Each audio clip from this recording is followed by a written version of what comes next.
एक बार फिर आपका स्वागत है फ्रेंड्स। और एक बार फिर आपका स्वागत है फ्रेंड्स। और इस वीडियो में मैं आपके साथ शेयर करूंगा कि हमारी अधिकांश जो पेट की बीमारी हैं वो कहाँ से शुरू होती है। यद्यपि जब हम पेट की बीमारी की बात करते हैं तो एक ही बात याद आती है कि मुझे कॉन्स्टिपेशन है, या मुझे गैस बनती है, या मुझे पेट में अफारा रहता है, खाने के बाद ऐसा लगता है कि पेट बहुत देर तक फूला फूला रहता है, या फिर आप कह सकते हैं कि मुझे IBS है, या फिर डायरिया, पेचिस, इनकी बीमारियां हैं। लेकिन आपको बेसिक चीज़ों को समझना होगा। कई बार हम पेट की बीमारी को इतना ही मान लेते हैं कि कॉन्स्टिपेशन है तो कुछ एक हमने लेग्जेटिव या ले लिया, या कुछ चूर्ण खा लिया, या कोई ऐसे शरबत पी लिया जिससे हमारा कॉन्स्टिपेशन तो ठीक हो जाता है, लेकिन आंतों में कई बार जो रियल प्रॉब्लम है उसको हम नहीं जान पाते। ऐसी ही दो बीमारियों का मैं आपके साथ आज इंट्रोडक्शन कराऊंगा। उसमें एक का नाम है सीबो और एक का नाम है सीफो। आप यद्यपि मेरे बहुत सारे पॉडकास्ट देख रहे होंगे, इसमें मैं बार बार इन दो बीमारियों के बारे में बात कर रहा हूँ। पेट की और भी 3-4 बीमारियाँ हैं, लेकिन शुरुआत यहीं से होती है। सीबो और सीफो क्या है, यहीं से हम शुरुआत करते हैं। सबसे पहले हम सीफो के बारे में बात करेंगे और जानने की कोशिश करेंगे कि ये सीफो क्या है और ये बनती कैसे है, और इसको हम अगर ठीक करना चाहें तो कैसे कर सकते हैं। मैं इवन आपके साथ सॉल्यूशन भी दूंगा। मैं ये भी बताऊंगा इनके सिम्टम्स क्या होंगे, ठीक है ना, और कैसे इनसे आप पीछा छुड़ा सकते हैं कम से कम समय में। सीफो की बात लेते हैं फ्रेंड्स। जब हम अपने गट का प्रयोग करते हैं ना, गट का मतलब होता है मुंह से शुरू होता है। ये आपका पहले खाने की नली है, फिर पेट है, फिर छोटी आंतें, फिर बड़ी आंतें हैं। इस तरह से ये पूरा का पूरा जो सिस्टम है, ये गट है। इसको हम डाइजेस्टिव ट्रैक्ट भी कहते हैं, और इस GI ट्रैक्ट में आप कह सकते हैं कि हमारा डाइजेशन का मेन पार्ट है। ऐसा नहीं है, डाइजेशन के अलावा बहुत कुछ यहाँ पर है। यहाँ पर बहुत सारे सेंसर हैं। हमारे गट में अलग 20 तरह के हार्मोन हमारा गट निकालना जानता है आपके थॉट के अनुसार। लेकिन सबसे पहले हम सीफो की बात करेंगे। जब हम सीफो की बात करेंगे तो इसकी पूरी फॉर्म है स्मॉल इंटेस्टाइनल, यानी कि छोटी आंत, इंटेस्टाइनल फंगल ओवरग्रोथ। यानी कि अगर आपकी छोटी आंत में फंगस ज़्यादा बढ़ गई है तो ये बीमारी शुरू हो गई है। ये क्या करेगी? जब भी आपके पास सीफो होगा तो आपको कई बार गैस बहुत बनेगी, आपको ऐसा लगेगा कि पेट फूल रहा है, आपका डाइजेशन ठीक नहीं होगा, यानी कि आपको कॉन्स्टिपेशन होगा। कई बार आपकी आंतों में इन्फेक्शन फैलेगा, आपका पेट दुखने लगेगा। कई बार आपको ऐसा लगेगा कि आपका जो स्टूल है वो भी प्रॉपरली फॉर्म नहीं हो रहा है। इतना ही नहीं, आपके बॉडी में एक्ने और दूसरी डिजीज़ आना शुरू हो जाएगी जिसका नाम ऑटो इम्यून है, एलर्जीज़ है, या फिर एक्जिमा है। आपको UTI हो सकती है बार बार।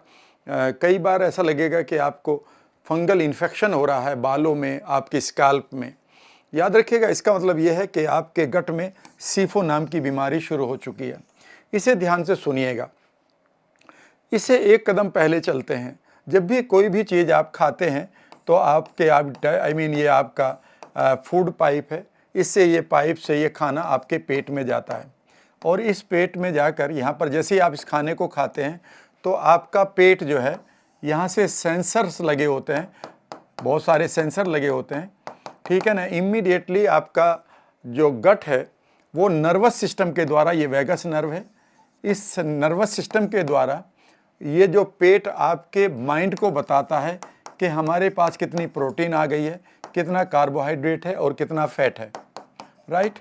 और इन तीनों चीज़ों की कैलकुलेशन वो करता है, और वो इसके अनुसार यहाँ पर हाइड्रोक्लोरिक एसिड डेवलप करता है। गड़बड़ ये हो जाती है फ्रेंड्स कि यहाँ के सेंसर या तो हमने ख़राब कर दिए।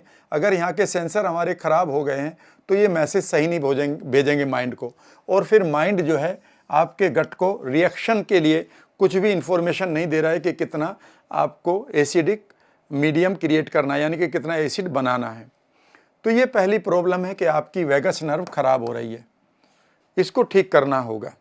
दूसरी बात यह है कि हो सकता है कि यहाँ पर मेंटली आप बहुत ज़्यादा स्ट्रेस में हो, आपके पास पेनफुल इवेंट पड़ी हो, आपके पास एंग्जाइटी हो, डिप्रेशन हो। तो यहाँ पर गड़बड़ ये होती है कि अगर यहाँ पर हम डिप्रेस्ड हैं तो हमारा गट भी डिप्रेस्ड रहेगा। मैं एक चीज़ बताता हूँ आपको, your gut mirrors your thoughts, your gut mirrors your thoughts. अगर आप अपने थॉट में डिप्रेशन के शिकार हो रहे हैं, तो याद रखिएगा आपका जो गट है, आपका जो पेट है, वो भी अपने मूवमेंट को कम कर देगा, ठीक है ना। कम करेगा तो एसिड कम निकलेगा। तीसरा काम ये भी हो सकता है कि आपके ये सेंसर ही ज़्यादा टायर्ड हो चुके हैं, यानी कि ये अब काम नहीं कर रहे प्रॉपरली, यानी कि इनको हम बाद में लेंगे, क्योंकि हम सीफो को समझ रहे हैं। मैं वहीं आ जाता हूँ। तो जब हमारा गट के अंदर मान लेते हैं प्रोटीन गई वहाँ पर, जिसको पचाने के लिए हमें हाइड्रोक्लोरिक एसिड की ज़रूरत है, HCl की, और ये पूरा नहीं निकल रहा है, यानी कि इसको 100% बनना चाहिए था प्रोटीन को देखकर, लेकिन ये सिर्फ 70% ही निकल पा रहा है। और हमारे माइंड और स्टमक ने ये मान लिया कि कंप्लीट हो गया हमारा हाइड्रोक्लोरिक एसिड। तो ऐसे में क्या होगा कि जो आपकी प्रोटीन है, जितना उसको एसिड चाहिए था पचने के लिए, वो एसिड नहीं मिला, तो आपकी प्रोटीन नॉन डाइजेस्टेड रही, और नॉन डाइजेस्टेड होकर वो प्रोटीन आपकी छोटी आंत में चली गई। छोटी आंत में अगर स्मॉल इंटेस्टाइन में वो चली गई है और वो अभी डाइजेस्टेड नहीं हुई है, तो छोटी आंत तो एकदम से पेरिस्टाल्टिक मूवमेंट करके उसमें से न्यूट्रिएंट आपको निकालकर आपके ब्लड में भेजने वाली थी, लेकिन वो तो डाइजेस्ट ही नहीं हुई। यद्यपि आप ये कह रहे हैं कि भाई साहब मैंने तो बहुत ही अच्छे वाली प्रोटीन मंगाई है, इस बार फ़ौरन से मंगाई है, बहुत बढ़िया प्रोटीन का डब्बा आया है, लेकिन वो तो डाइजेस्ट ही नहीं हुई, यानी कि वहाँ तो हाइड्रोक्लोरिक एसिड नहीं है, क्योंकि आप टेंशन में हैं या फिर आपकी वेगस नर्व ठीक नहीं है। तो ऐसे में क्या हुआ कि आपका ये जो प्रोटीन है, ये आपकी बड़ी आंत में जाकर फंगस सड़ना शुरू हो जाता है, और यहाँ पर फंगल ओवरग्रोथ शुरू हो जाती है। इस ओवरग्रोथ को हम बेसिकली सीफो कहते हैं। अब सवाल उठता है कि इसके लिए कोई एंटीबायोटिक भी आप नहीं ले सकते, सिर्फ आप अपने कुछ एक आदतों को बदलें और माइंड में कुछ एक चीज़ों को करना शुरू करें, तो ये ठीक होगी। यहीं से सारी बीमारियां शुरू हो जाती हैं आपकी लाइफ में। ये तो हो गई सीफो। अभी इसको कैसे ठीक करेंगे, मैं आपके साथ शेयर करने जा रहा हूँ, बहुत इंपॉर्टेंट बात होगी, ठीक है। इसकी खास बात ये होगी कि कई बार आपकी बड़े छोटी आंत में, जहाँ से आपका ब्लड में न्यूट्रिएंट जाते थे, वहाँ पर फंगस भरा पड़ा है, मान लेते हैं कुछ एक न्यूट्रिएंट भी आए, वो आपके ब्लड में गए, लेकिन इन ब्लड के साथ साथ फंगस भी चला गया। आप कहेंगे पर वहाँ तो गट लाइनिंग होती है, वो फंगस को कैसे जाने देगी। याद रखिएगा, जब ये फंगस लग जाती है तो ये आपके गट लाइनिंग को भी ख़राब करने की पूरी क्षमता रखती है, और ऐसे में फंगस के जो फंगाई हैं वो भी आपके ब्लड में चले जाते हैं। यही कारण है कि आपकी स्किन के ऊपर फंगल इन्फेक्शन शुरू हो जाता है। ये बहुत अच्छी प्रक्रिया नहीं है कि पॉइजनस मटेरियल आपकी आंतों से लाइनिंग को पार करके लीकी गट के वजह से, जो गट में लीक हो गए हैं उसकी वजह से आपके ब्लड में चली गई है। तो सीफो एक बहुत ख़राब बीमारी है, बहुत सारी ऑटो इम्यून डिजीज़ कर देती है, स्किन डिजीज़ कर देती है, एक्ने कर देती है, और बाकी पेट में जो और प्रॉब्लम्स हैं वो तो है ही हैं। ये तो बात हो गई सीफो की। अब बात करते हैं सीबो की। तो सीफो कहाँ से शुरू हुआ ये मैंने बता दिया, और क्या हुआ ये बता दिया। कैसे ठीक होगा मैं अभी आपके साथ शेयर करूँगा। दूसरी बात है, अब हम सीबो की बात करते हैं। सीबो के बेसिकली इसमें भी यही है, एफ की जगह बस बैक्टीरियल आएगा, एस फॉर स्मॉल, यानी कि ये भी छोटी आंत की बात करेंगे यहाँ पर, स्मॉल इंटेस्टाइनल, और ये है बैक्टीरियल ओवरग्रोथ। यानी कि इस बार आपके ये दूसरी बीमारी है कि आपकी छोटी आंत में बैक्टीरिया की ओवरग्रोथ हो गई है। कौन से बैक्टीरिया की? गुड की। अगर गुड की हो जाती तो बल्ले बल्ले है, लेकिन गुड की नहीं हुई, वहाँ पर बैड बैक्टीरिया की ग्रोथ हो गई है। आप कहेंगे ये कहाँ से आ गई भाई, ये कहाँ से आ गई ओवरग्रोथ करने? याद रखिएगा, ये इसका अब मैं रीज़न बताता हूँ। उसमें तो रीज़न था पेट, ऊपर से नीचे की तरफ प्रॉब्लम आ रही थी। इसमें भाई साहब नीचे से ऊपर की तरफ आती है। और कमाल की बात है कि आप चौंक जाएंगे कि किस तरह की ये बीमारी है। होता यह है कि ये आप हैं, ये आपका पेट हो गया, यहाँ पर पेट से ये आपकी छोटी आंत हो गई, ठीक है ना। छोटी आंत के बाद मान लेते हैं ये बड़ी आंत हो गई आपकी, इस तरह से, ठीक है ना, और ये बड़ी आंत हो गई। तो बड़ी आंत में यहाँ पर हमारे पास बहुत सारे बैक्टीरिया होते हैं, करीब करीब 100 ट्रिलियन गुड बैक्टीरिया होते हैं। इनके बगैर हम नहीं जी सकते, ठीक है ना।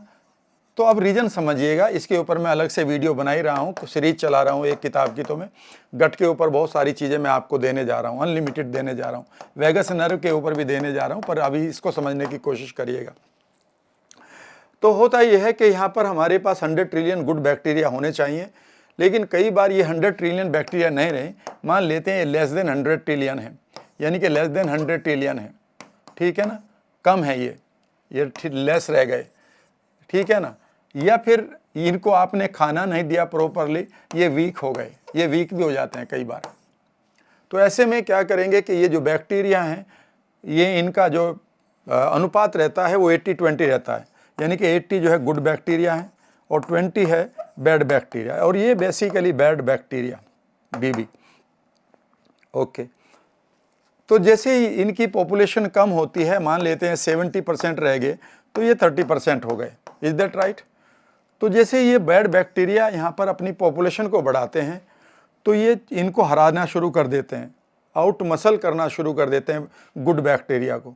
और ये मान लेते हैं ये बैड बैक्टीरिया है, वाइट से मैं कर देता हूँ, मान लेते हैं ये बैड बैक्टीरिया है, तो ये इनको, अगर इनकी गुड बैक्टीरिया की संख्या ज़्यादा है तो ये इनको यहीं रोके रखेगी बैड बैक्टीरिया को। लेकिन अगर गुड बैक्टीरिया कम रह गए तो ये बैड बैक्टीरिया इनको हराकर ऊपर की तरफ ट्रेवल करते हैं और ये यहाँ आकर रुक जाते हैं। और ये कितना ट्रेवल करते हैं पता है आपको?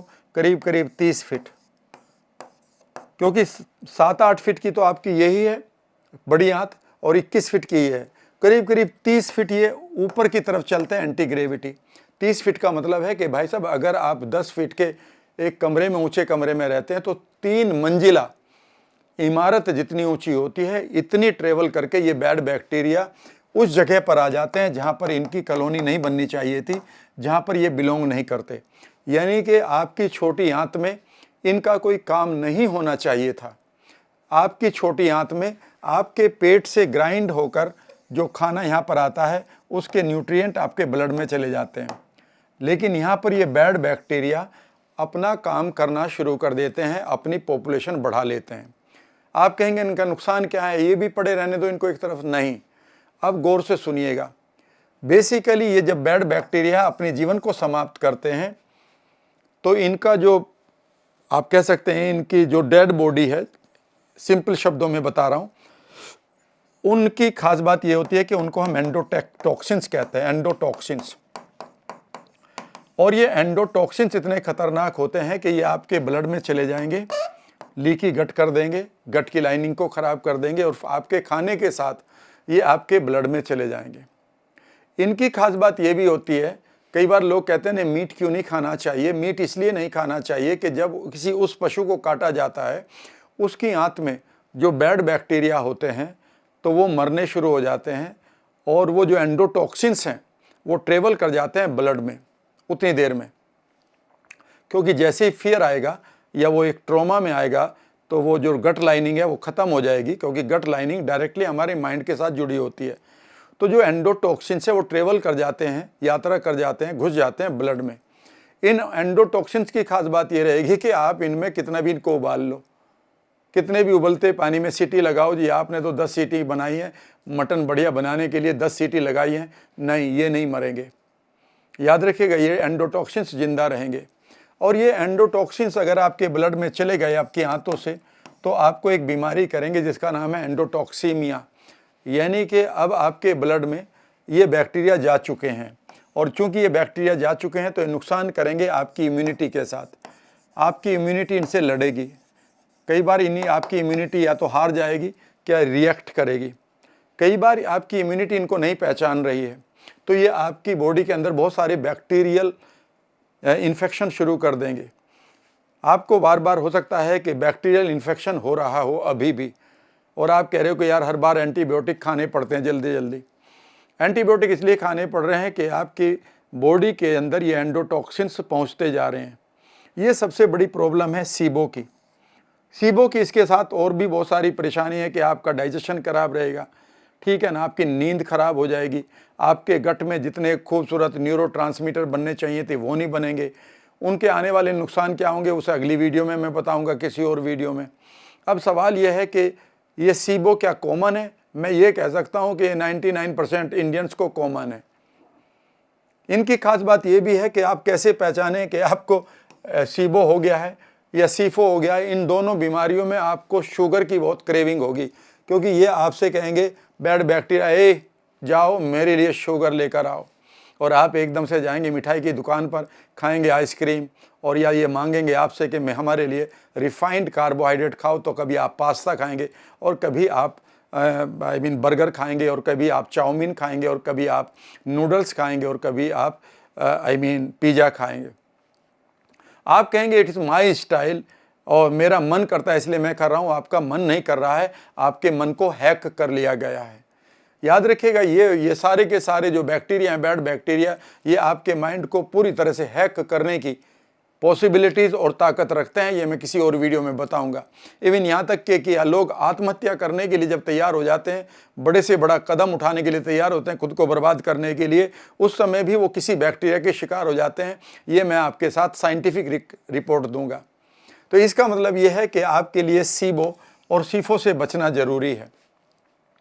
आपका सवाल होगा कैसे बचें? याद रखिएगा, the best way to heal SIBO and SIFO is to starve them to death. इसका मीनिंग यह है कि सबसे बढ़िया तरीका सीबो और सीफो से बचने का ये है कि आप इस फंगल इन्फेक्शन को भी और इन बैक्टीरिया को भी भूखा मार दो। आप कहेंगे सर भूख से नहीं रहा जाता।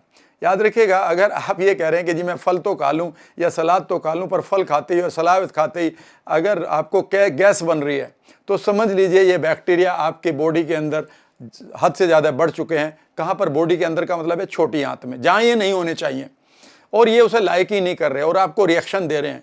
जैसे आप कहते हैं सर पास्ता खाते बड़ा अच्छा लगता है, मिठाई खाते अच्छा लगता है, कॉफ़ी पीते अच्छा लगता है, चाय में तो बढ़िया सी चीनी डाल के पियो तो मज़ा आ जाता है।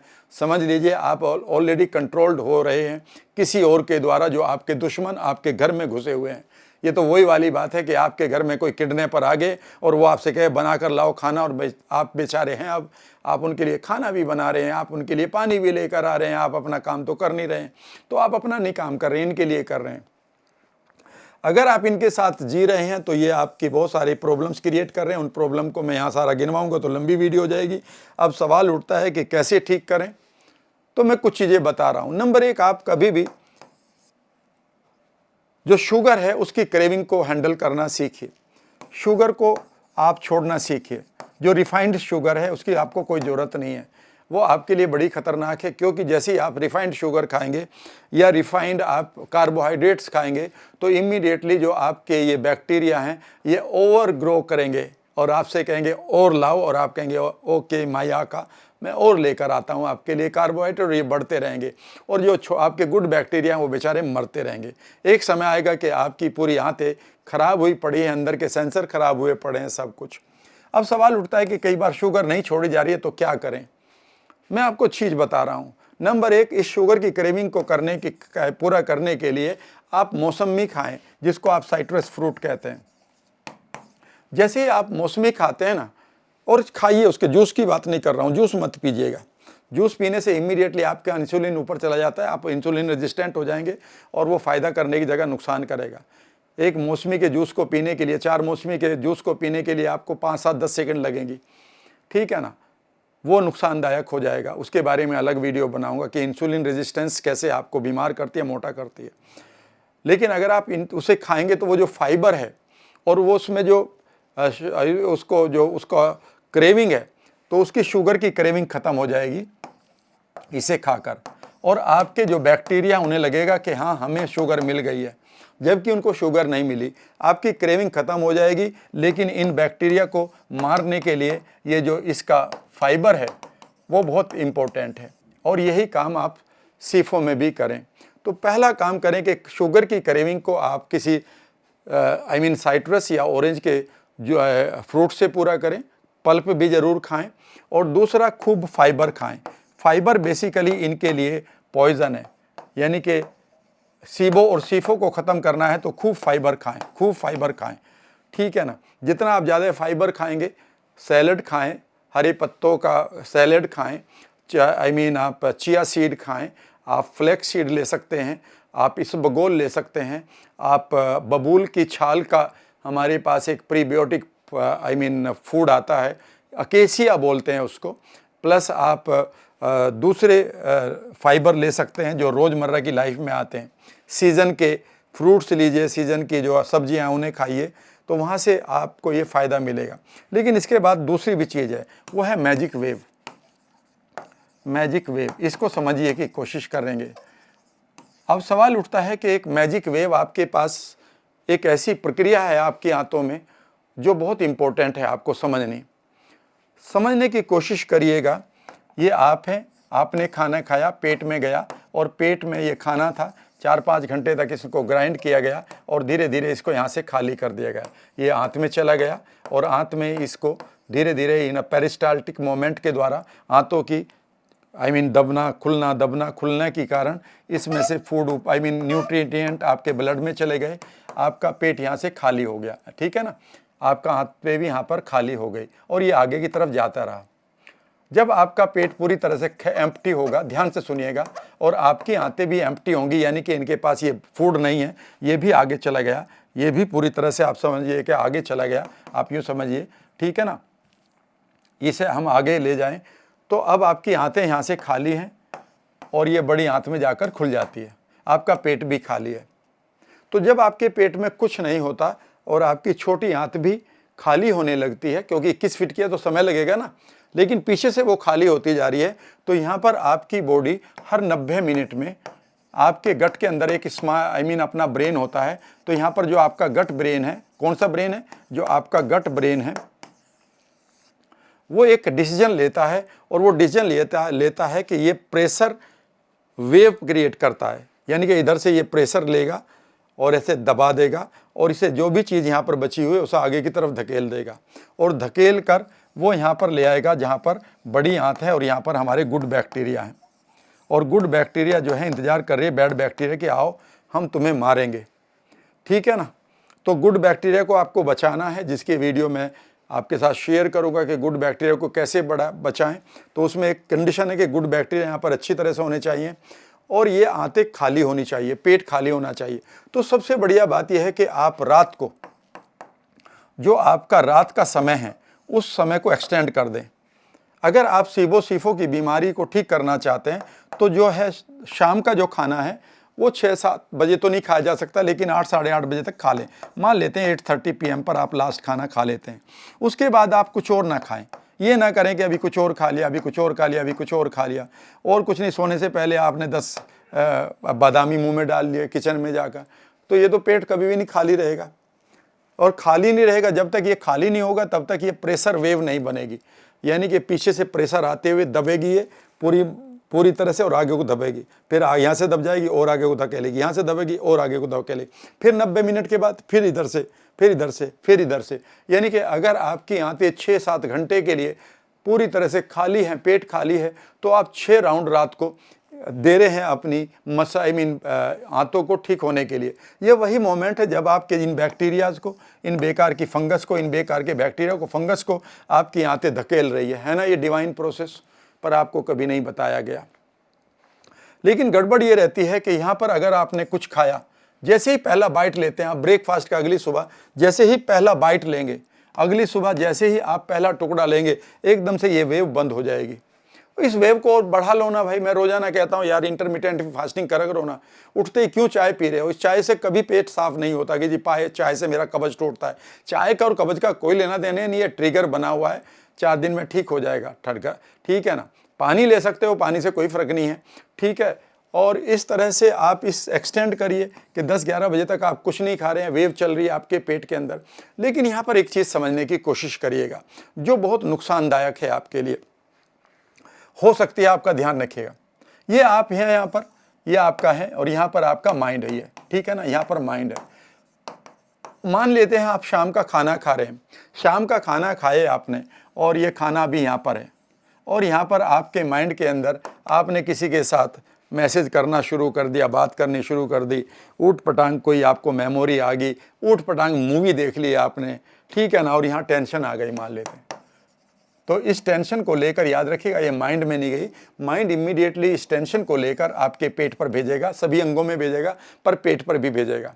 जब वो पेट पर भेजेगा तो इस पेट पर वेगस नर्व के द्वारा भेजेगा। वेगस नर्व के बारे में मैं बात करूंगा आगे भी।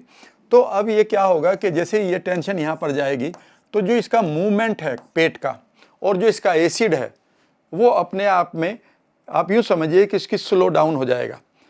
पहले अगर ये स्पीड थी उसकी, पेट को चक्की चलाने की, तो वो धीरे धीरे ऐसे चला रहा है, धीरे धीरे, कभी चला रहा कभी नहीं चला रहा। तो इससे क्या होगा कि ये जो फूड है ये बहुत दिनों तक यहाँ, बहुत देर तक यहाँ रुका रहेगा। Is that right? और जब ये यहाँ रुका रहेगा, क्लियर है ना, उसके बाद फिर आपको समय कहाँ मिल रहा है। यानी कि अगर आप यहाँ पर किसी टेंशन को लिए घूम रहे हैं, तो खाना खाते हुए उस टेंशन को, या खाने से पहले उस टेंशन को रिजोल्व कर लो। बिना मतलब खाने के समय या खाने के बाद कोई भी टेंशन लेना ठीक नहीं है, क्योंकि वो आपके पेट के मूवमेंट को खराब करेगा और उसके बाद जो आपका मैजिक वेव है या प्रेशर वेव है वो भी नहीं बनेगा। क्लियर है ना? ये 2 काम जरूर करिएगा। फाइबर खूब खाइएगा। अगर क्रेविंग नहीं आपको झेली जा रही है तो किसी तरह से ऐसा करिए कि आप रिफाइंड शुगर ना लें, रिफाइंड मिठाई या आइसक्रीम ना लें। ये ना लें कि खाने के बाद मीठा हो जाए, या कोई नया काम शुरू करें तो मीठे खाने से ही करें। ये सिर्फ आपको मीठा बेचा जा रहा है। उस समय आप साइट्रस फ्रूट ले लें, या किसी तरह से ऐसा करें कि आप अपनी शुगर के क्रेविंग को धीरे धीरे कम करना शुरू करें। अगले 15 दिन में आप कम कर सकते हैं धीरे धीरे। जब आप शुगर को धीरे धीरे कम करते हैं तो एक समय ऐसा आता है कि आपका माइंड शुगर नहीं मांगता है, क्योंकि आपकी बॉडी अपनी शुगर जितनी उसको चाहिए उतनी वो बनाने लगती है। बाकी आपके जो बैक्टीरिया मांग रहे हैं उनके लिए आप फाइब्रस मटेरियल दीजिएगा साइट्रस फ्रूट के साथ।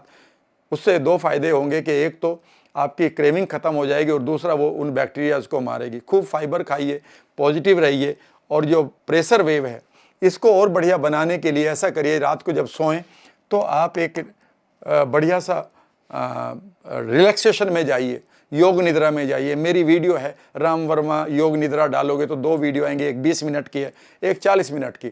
तो मैं तो 40 मिनट की लगाकर अपनी आवाज़ में पूरी तरह से सो जाता हूँ और मुझे पता भी नहीं होता कब बंद हुई है, और मुझे तो बढ़िया नींद आती है। जितनी बढ़िया नींद यहाँ से आपको आएगी, जितना यहाँ से फ्री हो जाएंगे, उतना ही ये प्रेशर वेव आपकी बढ़िया चलेगी। इस प्रेशर वेव को बनाते रहिएगा, ये आपके लिए मैजिकल मोमेंट है। और हाँ, एक बात और है कि वीडियो के नीचे मैंने एक डिस्क्रिप्शन में एक लिंक दिया हुआ है, गॉड ऑफ मिरेकल को कैसे जागृत करें, और वो फ्री वर्कशॉप है आपकी 2 घंटों के लिए कि किस तरह से अपनी टेलीपैथी को जागृत करें अपने लॉ ऑफ अट्रैक्शन के लिए, मैनिफेस्टेशन के लिए, बेहतरीन लाइफ के लिए। आप उस फ्री वर्कशॉप को जरूर ज्वाइन कीजिएगा। आपको ये वीडियो कैसी लगी मुझे बताइएगा ज़रूर। अपना ध्यान रखिएगा। Thank you very much.